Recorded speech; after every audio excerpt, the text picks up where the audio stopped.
I've been imprisoned in a room for 5 years. Today, I got my first period. I begged to go upstairs to take a shower. The man reluctantly agreed. It was the first time I left the room in 5 years. While I showered, the man stood right next to me, watching. In the afternoon, his mother found a girl's hair on his clothes. She thought he had fallen in love. To avoid suspicion, he shaved my head clean. Christmas came, and the man gave me a gift, a new portable music player. I pretended to be happy, but really, I just wanted to lower his guard. I asked again to see my family. You don't have a family anymore. Do you understand? Because I am your family.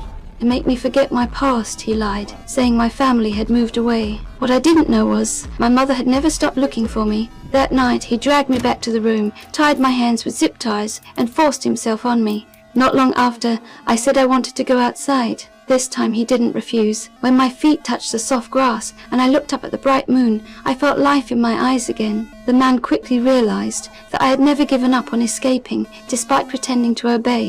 He rushed to shove me back into the room. After 2,029 days of captivity, I started taking care of his daily needs. Even though he tortured me, I couldn't complain, because every mistake would lead to him hurting me, even making me eat off the floor like an animal. Afterwards, he'd throw me back into the room. But that wasn't enough for him. He'd turn on the lamp at night while I was asleep, just to break my spirit. I had no choice but to pretend to obey. It satisfied him in ways I couldn't understand. To reward me, he finally took me out, but he made sure to put me in ill-fitting high heels so I couldn't escape. When we passed by strangers, I couldn't help but glance at them. The man immediately twisted my head back towards him. Then we went to the store to buy supplies.